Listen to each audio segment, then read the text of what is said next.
Pater Ikhrok. Dan waktu itu dia minta-minta sama orang tua untuk saya disekolahkan di seminari Santo Paulus. Mau jadi pastor? Mau jadi pastor. Padahal Bapak King Mi. Saya King Mi. Katolik juga minum mabuk. Ya. Pernah habiskan uang kolekte juga untuk minum mabuk. Jadi ada bapak satu Agus Tatogo yang di sini meninggal. Ya, Dia Agus Tatogo. Kan juga berlomba pelayan misa pagi itu. Ya. Tujuannya dia juga mau ambil uang. Saya juga mau ambil uang. Uang jadikan miras.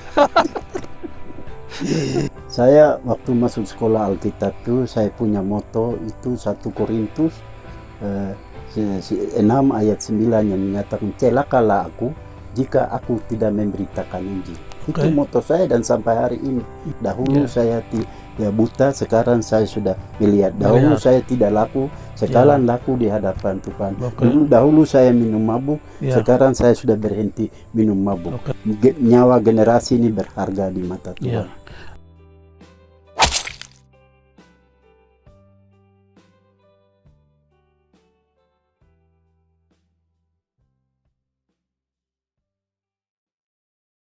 Salam, salam bahagia pemirsa dimanapun Anda berada.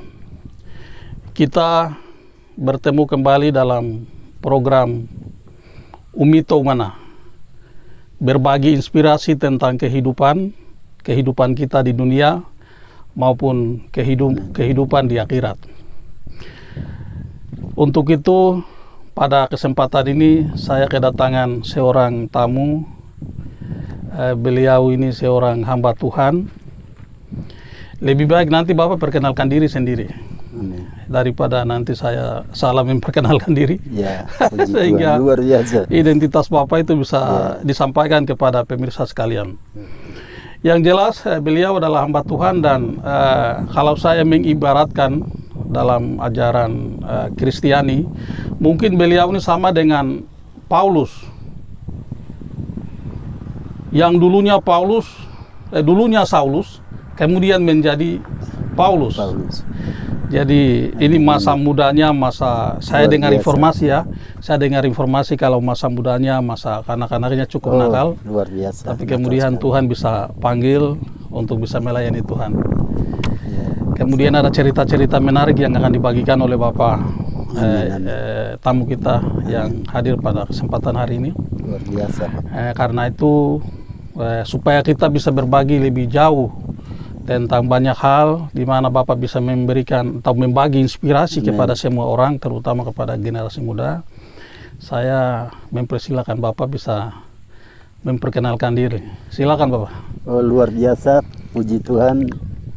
Untuk saat ini saya berterima kasih kepada Tuhan untuk kesempatan yang indah sekali, di mana lewat kesempatan ini bisa menyampaikan hal-hal yang menjadi berkat buat generasi ini dan generasi yang akan datang. Untuk itu pertama-tama saya perkenalkan diri saya namanya Yehezkiel Jack Ikomo. Yehezkiel itu diberikan nama oleh seorang misionaris yang pertama kali masuk di pedalaman. Ya, luar biasa. Ya, tahun 1939 ya. Itu masuk misionaris pertama bawa Injil di Enarotali. Ya. Setelah 15 tahun, kebetulan saya punya orang tua juga sekolah Alkitab pertama di Enarotali. Ya, waktu itu saya dilahirkan di tahun 1953. Ya. Dan saya dikasih nama oleh seorang misionaris ini, Walter Post. Ya. Namanya Yehezkiel. Ya. Ikomo. Ya. Ya, luar biasa Pak Pendeta. Kita bisa diberi nama oleh seorang hamba Tuhan. Amin. Biasanya orang memberikan nama itu punya maksud tertentu. Ya. Kalau saya kasih nama orang dengan nama ini, dia berharap supaya suatu saat orang itu akan jadi seperti yang diinginkan. Jadi sebenarnya itu semua nama itu mengandung arti. Semua nama itu mengandung arti. Jadi ya itulah luar biasanya Tuhan ya. Nama itu bukan sekedar nama. Nama itu punya arti. Amin. Dan biasanya orang menjadi apa rata-rata sesuai dengan namanya. Amin. Biasa seperti itu. Baik. Jadi, betul Pak. Ya. Ini Saya diberikan nama ini Yehezkel. Mungkin sebelumnya saya diserahkan kepada Tuhan. Pendeta ini dia berdoa dulu minta petunjuk Tuhan. Ya. Terus Tuhan mungkin bilang kasih Yehezkel. Ya. Dan Yehezkel betul. Itu arti namanya penjaga Israel, penjaga Papua, pendoa. Ya pas itu. Bapak. Luar biasa itu. Amin. Ya, ya jadi Pak Yehezkel, saya panggil Pak Yehezkel saja atau Pak Jack saja. Pak Jack saja. Sudah biar namanya sama. Iya sama Ya. Jack. Yakobus juga kok. Iya. Tapi dikasih Di Jack ya.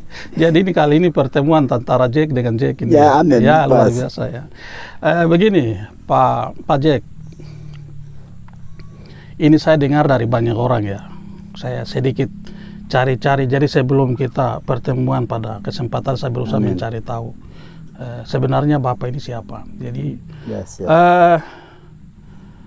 saya mau Bapak berbagi tentang masa kecil Bapak, terus pendidikan Bapak, masa remaja, hingga bisa jadi seperti ini sekarang. Jadi perjalanan hidup itu coba Bapak bagikan. Karena saya dapat informasi, Bapak ini masa remaja itu cukup nakal ini. Ya, sangat. Bahkan ada informasi, ada cerita kalau Polres Nabire siang atau paginya diresmikan oleh Pak Kapolda, sorenya Bapak menjadi tahanan pertama yang masuk tahanan.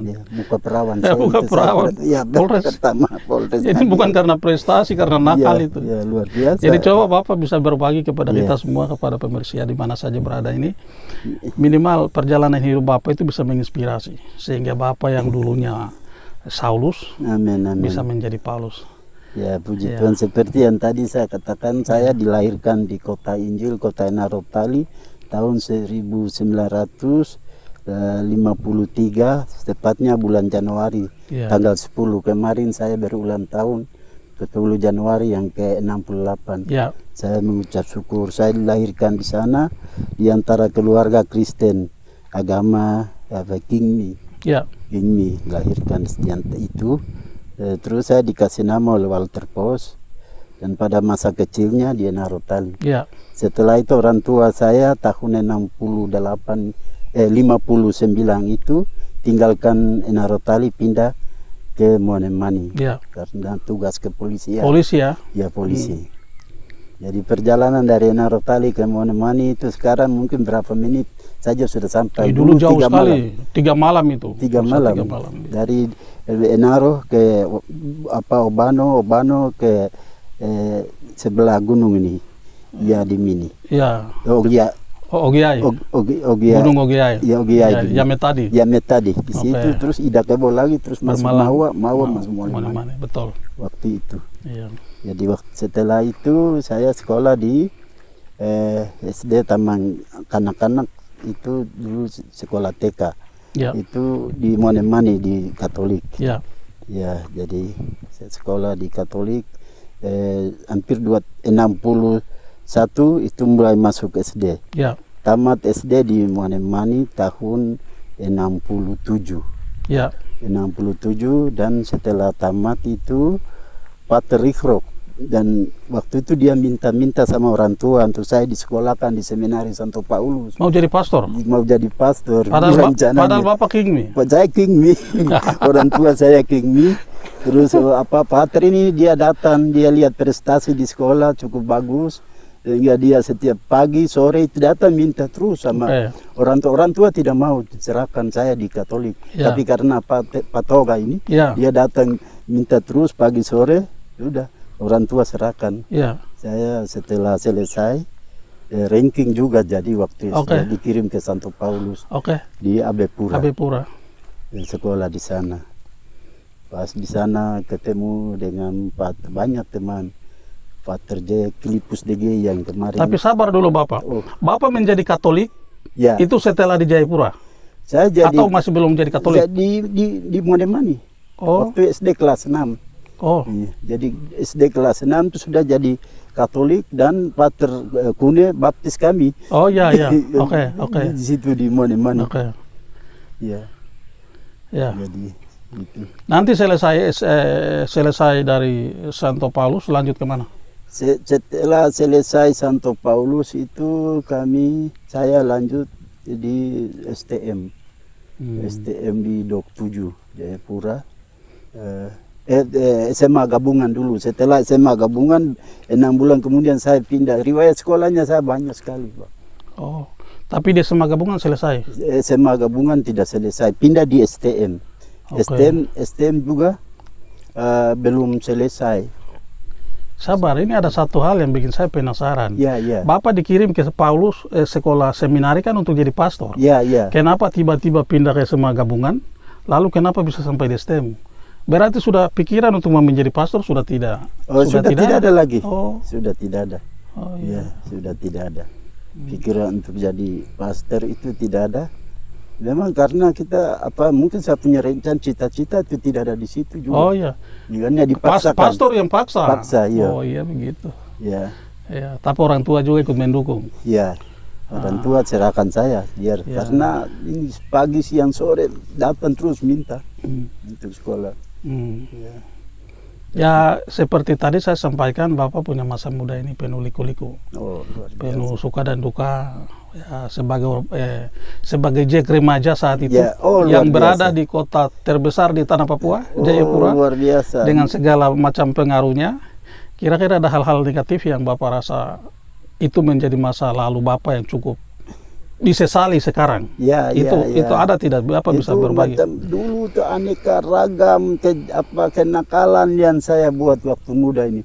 Ya, saya waktu dari kecil, dari Mone-Mani, SD itu kelas sudah 1, nakal? Itu sudah nakal dan habiskan beras dari mama orang tua saya dengan karton-karton pesta dengan orang-orang Kimupuli. Ditetone di atas dan semua sebenarnya saya yang buka pertama dengan anak-anak dari Kimupuli seperti Fabianus Mote Sekda yang Fabianus Sube, ini terus Jobe yang satu di Kaimana dulu, Andreas. semua kami di situ. Jadi waktu kecil serba-serbi itu nakal yang baik, tapi nakal yang jahat juga segala luar biasa. Jadi tadi kembali ke yang tadi saya tanyakan, setelah di Jayapura, setelah di Jayapura, kenakalan Bapak mungkin? Oh, luar biasa. Setelah saya selesai itu, saya singkat ceritanya saya pernah kerja di kantor pos Jayapura. Oke. Kantor pos. Selama saya bekerja di kantor pos itu jam 9 pagi itu sudah bobo di lemari saya. Saya di loket Tabanas dan wesel pos. Jadi jam 9 itu sudah mulai minum. Di kantor? Di kantor pos. Minum terus itu sampai sore. Sore sambung jam 2 itu dulu berhenti. Kantor dulu sampai jam 2. Sekarang itu mungkin jam 4. Tapi saya sambung terus. Lembur begitu. Hanya cari uang minum botol miras. Jadi setelah pulang kantor Bapak tidak pulang ke rumah? Tidak Bapak pulang. lanjut minum? Lanjut minum sampai di Jayapura ini, di Ampera tempat minum. Setelah lembur jam 7 ke Ampera. Setelah itu minum ke tingkat atas lagi di Paradiso, diskotik. Di dansa-dansa di sana sampai jam 3. Setelah jam 3 kembali ke Ampera lagi. Setelah Ampera tinggal di Dok 5 di sana.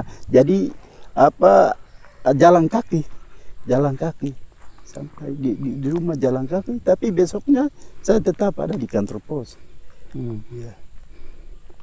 Sampai Bapak selesai mengundurkan diri atau pensiun dari kantor pos? Saya skors, saya diskors karena uang Tabanas semua habis gara-gara minum. Gara-gara minum tuh habis inspeksi dari atas turun takor. Saya tidak ada. Sudah akhirnya discorsing. Discorsing baru dipanggil kembali, saya tidak kembali lagi, lebih tambah hancur lagi, gerakan tambahan banyak, begitu, judi lah, macam-macam, belok kiri, belok kanan, semua segala. Pokoknya segala jenis kejahatan. Segala jenis kejahatan.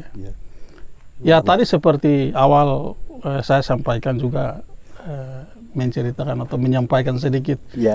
Bapak punya pengalaman di kantor Polres Nabire itu. Itu ceritanya bagaimana itu sampai bisa begitu? Setelah saya keluar dari kantor pos Jayapura, saya gerakan tambahan, saya ditangkap, keluar masuk sel-sel di Jayapura. Angkatan Laut, sel Angkatan Laut sudah, Angkatan Udara sudah, sel Propos sudah, sel Kores itu masuk keluar terus. Akhirnya di lembaga Abepura hampir 1 tahun. Setelah itu keluar, saya kabur lagi, tidak Nabire? bertobat. Ya. Tidak bertobat, minum lagi, ke Nabire lagi. Ke Nabire tahun 82. Ya. Tahun 82 itu di Nabire minum mabuk, semua orang tua di sini pegai-pegai dulu, bapak-bapak dari DPU, dari pertanian, dari polisi, itu mereka biasa judi terus. Ya, ya. Judi itu setiap bulan sudah saya yang korte semua, saya kasih habiskan semua. Ya. Jadi hasil daripada itu judi, minum lagi, minum mabuk lagi segala macam.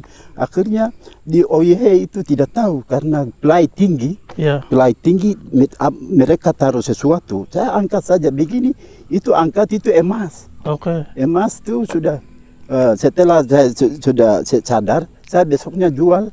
Begini orang sudah apa? Kalau barang ini ada jual di sini, gini, mereka tahu, tangkap kami, masuk sel di Nabire. Paginya Kapolda Papua resmikan Polres Nabire yang baru. Itu orang pertama saya masuk. Jadi buka perawan sel saya ini di Nabire, luar biasa Bapak. Oh ya, oke. Iya. Luar biasa ya. Nah, pemirsa, ini hamba Tuhan yang cukup unik. Ya. Tapi luar biasa ya. Kadang-kadang orang yang punya masa lalu atau masa muda yang tidak bagus, itu biasanya jadi orang-orang yang luar biasa di masa tuanya. Amin. Ya, jadi kadang-kadang penyesalan datang dari belakang. Amin. Ya. Pak hamba Tuhan, ini saya sedikit penasaran ya, kok bisa berubah? Iya. Ada momentum tertentu kah yang bisa membuat Bapak berubah, kemudian bisa menjadi hamba Tuhan? Yang dulunya mau jadi pastor tapi tidak jadi, tapi pada akhirnya jadi hamba Tuhan juga. Iya. Itu apa yang mengubah dan kira-kira itu kapan bisa terjadi seperti itu? Ya, saya perubahan dalam terjadi perubahan yang signifikan, perubahan yang ajaib. Terjadi pertama itu pada waktu saya ada di Jayapura, sebuah Natal. Iya. Saya sudah diskors dari kantor pos, saya tidak punya apa-apa. Tadinya waktu saya di kantor pos itu di kampung orang pedalaman di atas, kampung 25 atas Sabang Merauke, itu saya duluan yang biasa sumbang untuk makan pesta Natal. Tapi waktu itu tidak ada. Saya sudah diskors jadi tidak ada uang. Tidak ada. Terus saya daripada stres minum tambah lagi. Minum begini saya tak terbakar. Tangan ini terbakar. Setelah terbakar itu saya menjerit dan waktu saya masuk di kamar dengar begini dari King Mi, ini sebentar kita kumpul derma untuk beli babi dari Katolik dulu putar. Pada waktu itu saya jadi ketua Kring 25 lagi. Iya. Kalau saya uraikan cerita luar biasa. Jadi itu Bapak masih Katolik? Ya, saya masih di Selama kacu-kacu juga masih Katolik? Katolik. Aduh, macam riwayat. Di Katolik juga minum mabuk. Karena habiskan uang kolekte juga untuk minum mabuk. Jadi ada bapak satu, Agus Tatogo, yang di sini meninggal. Dia Agus Tatogo. Kan juga berlomba pelayan misa pagi itu. Tujuannya dia juga mau ambil uang. Saya juga mau ambil uang. Uang jadikan miras. Jadi waktu itu sudah, waktu minum, akhirnya sudah. Saya sumbangkan, saya tidak ada uang 1.000 saja saya sumbangkan di bagian King Mi punya. Saya sumbang, mereka bilang mereka beli, sorenya mereka bakar begini. Waktu mereka bakar saya naik di atas gunung dan saya lihat begini ada asap yang mengepul. Saya tanya kepada anak-anak, ini ada apa di sana anak-anak? Tidak kakak, itu tadi itu babi yang orang beli itu sudah jadi cacingan dalam, jadi dong bakar dong buang. Dari situ baru saya punya hidup juga begitu. Kelihatan babi tadinya putih bersih besar, tapi dalam kehidupan saya nanti saya juga akan dibakar. Akan dibakar seperti itu dalam api neraka. Jadi setelah Bapak bikin kacau dengan orang punya uang kolektif di gereja Katolik, lalu kapan Bapak bisa pindah ke gereja King Mi, gereja Protestan? Lalu kenapa sampai bisa menjadi hamba Tuhan ini? Saya setelah di Jayapura datang ke Nabire lagi. Setelah di Nabire, saya terus melakukan main judi, minum mabuk segala. Terus satu kali itu ada retreat dari gereja Bethesda Nabire, Ya.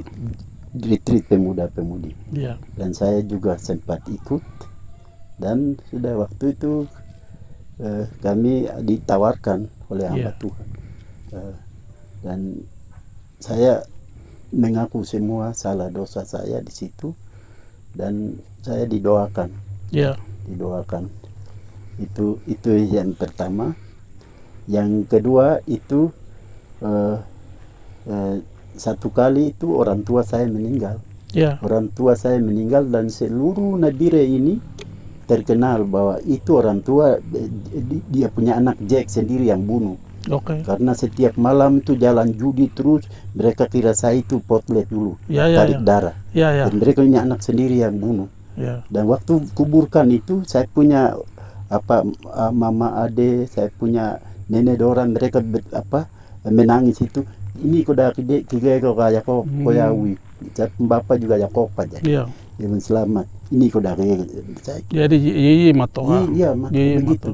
Jadi saya kira berarti Bapak meninggal, mereka sudah tahu orang yang bunuh. Padahal mereka menangis tuduh saya. Akhirnya sudah semua satu bulan itu orang tidak bisa jauh dari saya. Semua tidak ada. Begini satu kali siang bolong itu saya duduk di kantor bupati, dulu ada satu pohon besar, duduk di situ. Saya akan ini semua rumput, semua angin, semua tanah ini juga membenci saya. Saya akan membenci saya semuanya. Begini pada saat saya mau stres, begitu Tuhan Yesus berbicara.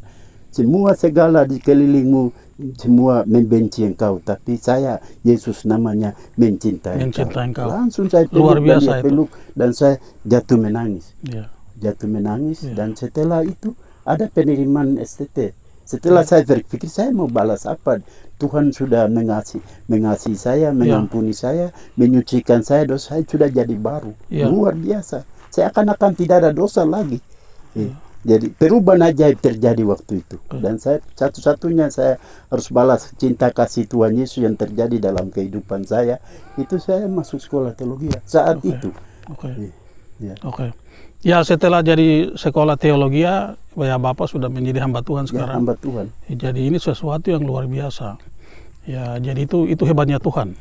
Itu hebatnya Tuhan, karena hal-hal semacam itu sekuat-kuatnya kita kalau Tuhan tidak intervensi. Itu kita tidak bisa menjadi seperti yang Bapak sekarang ya. Dan semua orang biasanya mengalami peristiwa-peristiwa yang seperti itu.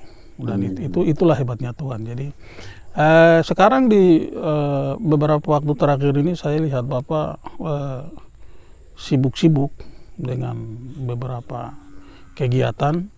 Ya, saya bisa bilang Bapak ini hamba Tuhan KKR ini. Selalu melakukan kegiatan kebaktian, kebangunan rohani. Dan itu biasanya Bapak cenderung memilih untuk dilakukan di tempat-tempat terbuka atau di luar. Dan mungkin di gereja kami baru Bapak sendiri. Itu sesuatu yang luar biasa, dan itu Bapak cukup kreatif sekali. Jadi tidak hanya melakukan KKR, tapi juga Bapak aktif di media sosial. Selalu berbagi hal-hal yang baik kepada semua orang. Dan itu Bapak memanfaatkan peluang yang ada.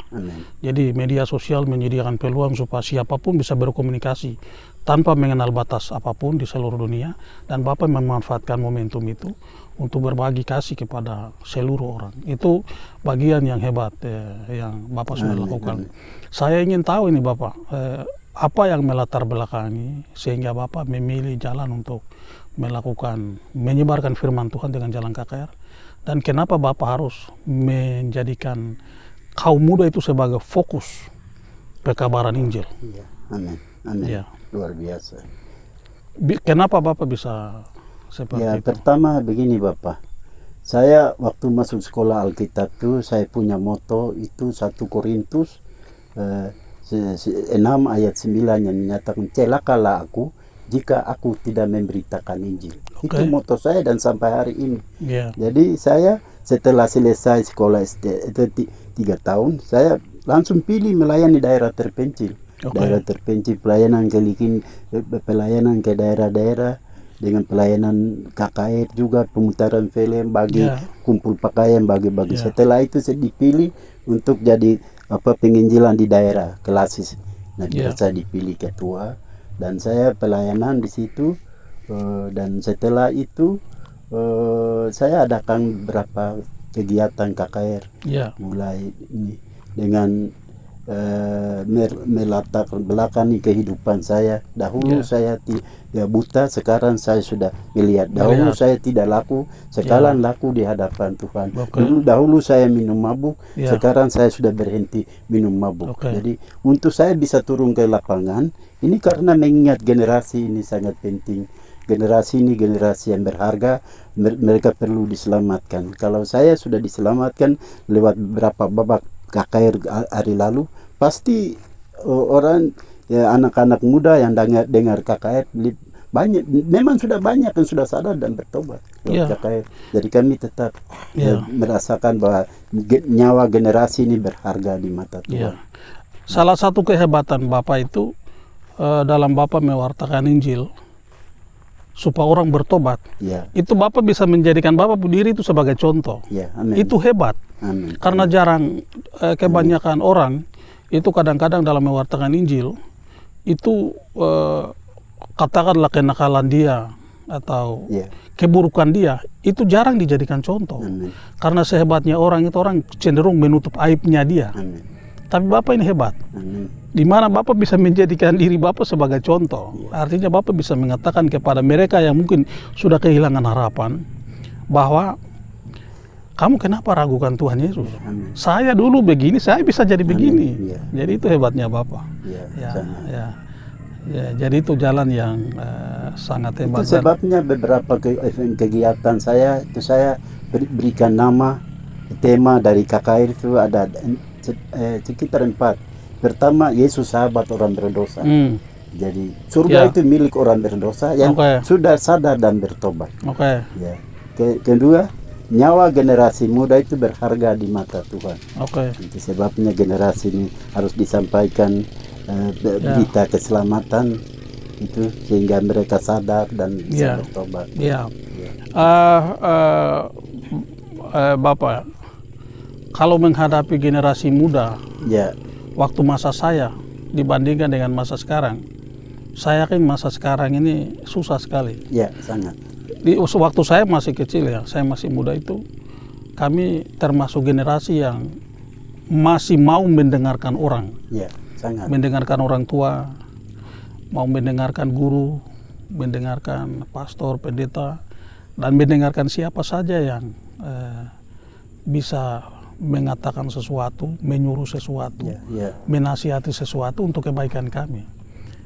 Sekarang generasi yang sekarang saya rasa sangat susah sekali. Ini bagaimana Bapak bisa menghadapi orang-orang yang nakalnya luar biasa, anak-anak muda yang nakalnya luar biasa sekarang. Generasi sekarang ini generasi brutal. Sebab generasi yang sekarang ada ini berasal dari keluarga-keluarga yang tidak membangun mesbah doa, tidak membangun mesbah doa. Di setiap keluarga di mana-mana bicara tentang politik, tentang masalah kejelekan orang dan lain sebagainya, melulu tidak bicara tentang Tuhan, kebaikan-kebaikan, tidak mengarahkan anak-anak muda sekarang dengan nasihat. Seperti saya hari ini, saya di dalam konferensi yang Bapak juga adakan kasih seminar itu, saya yang khotbah. Papua harus membangun mesbah doa keluarga, di mana Bapak, Mama, anak berkumpul bersama-sama berdoa, dan itu sebagai tempat keluputan generasi akan datang. Jadi kehancuran generasi muda ini berawal dari dalam keluarga Di dalam keluarga ini penting. Jadi setiap keluarga yang sekarang itu ada keluarga neraka, broken home, kacau balau, neraka. Ada keluarga yang surga. Keluarga surga itu membangun mesbah doa itu. Sama-sama berdoa dan saling menasihati, rekonsiliasi, saling memaafkan satu sama dalam keluarga. Itu nanti ke depan generasi yang akan selamat generasi akan datang. Penentu masa depan tuh generasi yang berasal dari yang membangun mesbah doa. Betul. Ini saya setuju saya setuju sekali dengan ini karena saya punya pengalaman juga. Berkali-kali saya hadapi anak-anak kita adik-adik kita yang nakal di Dogiai. Saya sering tanya, kamu kenapa bisa nakal begitu? Mereka bilang, ya bagaimana kami tidak nakal? Bapak itu pagi-pagi keluar pergi main togel. Mama juga pagi-pagi keluar pergi main judi. Jadi memang anak itu kehilangan kesempatan bersama orang tua, sehingga orang tua tidak ada waktu untuk memberikan nasihat, tidak ada waktu untuk mengajak untuk berdoa dan sebagainya. Dan tapi luar biasa, Bapak sudah bisa mengambil jalan itu. Sudah bisa mengambil posisi seperti itu untuk secara fokus, secara khusus bisa berjuang untuk menyadarkan orang-orang atau adik-adik kita ini. Ya, kita tidak mungkin mengharapkan hasil yang luar biasa. Paling Tuhan akan memperhitungkan.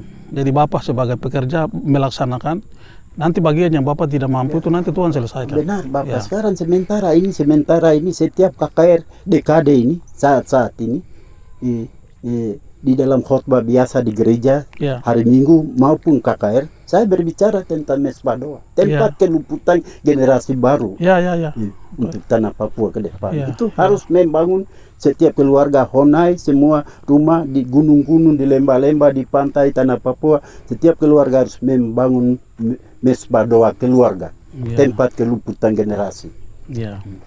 Kalau tidak brutal tetap. Selain itu mungkin ada hal-hal lain atau cara-cara lain yang kita bisa pakai untuk kita bisa menyadarkan kelompok anak muda yang nakal ini. Ini selain itu gereja, keluarga, gereja dan pemerintah harus bersatu untuk menyelamatkan generasi ini. Generasi yang sedang brutal ini. Kalau di gereja itu guru-guru pengasuh sekolah minggu itu sangat penting. Betul. Keluarga, pengasuh guru sekolah minggu, gembala sidang, pemerintah, itu mereka harus satu. Harus sama-sama ya. Memang Tuhan akan turun tangan. Ya memang ya, menciptakan, memperjuangkan dan menciptakan hidup yang baik itu memang tugas semua orang. Jadi kita tidak bisa baku tuduh, itu tugas pemerintah, itu tugas gereja. Tidak bisa seperti itu, karena ada bagian tertentu yang harus menjadi tanggung jawab pemerintah, ada bagian tertentu harus menjadi tanggung jawab gereja, ada bagian tertentu harus menjadi tanggung jawab keluarganya, tetapi juga ada bagian tertentu yang secara pribadi kita harus bertanggung jawab. Ya, jadi ini memang Bapak sudah melakukan hal-hal yang luar biasa, dan saya rasa Tuhan selalu melihat seluruh kerja keras Bapak itu, karena jarang sekali kita punya banyak pastor, banyak pendeta, tapi belum ada orang yang bisa mengambil posisi khusus seperti itu untuk menyelamatkan anak-anak, adik-adik kita, tetapi juga menyelamatkan masa depan kita semua. Masa depan kita semua ini sesuatu yang luar biasa. Selanjutnya Bapak berharap atau apa yang Bapak harapkan untuk ke depan? Dalam arti yang pertama, Bapak mau supaya Bapak ini menjadi apa ke depan? Sisa waktu yang ada ini apa yang Bapak ingin lakukan, dan apa yang Bapak harapkan untuk seluruh orang, terutama untuk generasi muda? Saya punya sisa waktu ini, saya sudah komitmen, sudah full time itu hanya memberitakan nama Yesus saja. Nama Yesus saja, sebab dalam 2 Korintus 4 ayat 12, di bawah kolong langit tidak ada nama lain yang dikaruniakan oleh Bapa, di dalamnya manusia diselamatkan. Hanya Yesus yang sanggup menyelamatkan. Sisa hidup saya full time untuk melayani Tuhan. Tidak ada tawaran hanya Yesus saja. Sehingga setiap hari saya menghadapi dengan anak-anak jalanan, saya bilang setiap anak-anak terminal yang walaupun compan-camping, saya bilang, adik, kau sudah dengar berita kah? Berita apa Bapak Pendeta? Tidak, Tuhan Yesus mencintai kau. Itu setiap kali. Luar biasa. Cara saya menyaksikan. Jadi Bapak sudah membagi Bapak hidup ini, hidup yang dari lahir sampai setengah hidupnya, itu bersahabat dengan iblis, dunia bersama dengan dunia. Setuju. Sekarang sisa dari Bapak punya hidup sampai nanti ajal menjemput di waktu yang Tuhan tentukan, bersahabat dengan Tuhan. Sekarang bersahabat, dan saya sudah harga mati, surga menjadi milik saya. Surga itu sudah menjadi milik Ya saya. itu, ya, jadi Karena perubahan aja terjadi dikerjakan oleh Roh Kudus. Ya. Roh Tuhan bekerja dalam diri saya lewat KKR, lewat buku, baca buku-buku yang luar biasa. Ya. Bisa lewat teman-teman, lewat Facebook yang nasihat pandangan, saya juga terima berkat. Betul. Saya iman dikuatkan. betul. Jadi luar biasa Bapak. Para pemirsa program Umi Tomana, program bincang-bincang membagi inspirasi kehidupan di dunia dan di surga atau di akhirat. Demikian sedikit bincang-bincang Amin, saya amin, Bapak, luar dengan biasa. Bapak hamba Tuhan ini. Amin. Ini Bapak sudah menceritakan banyak hal. Haleluya. Dan saya rasa ini hal-hal luar biasa. Dasar, Dan Bapak. saya yakin sekali Bapak bahwa dari apa yang Bapak ceritakan banyak orang akan terinspirasi. Amin, amin. Banyak orang akan terinspirasi, akan mengambil maknanya. Dan saya berharap semoga semua yang kita bicarakan ini mendapatkan manfaat yang luar biasa. Amin, amin. Ini semua semata-mata untuk kemuliaan. Kemuliaan bagi Tuhan. Luar biasa.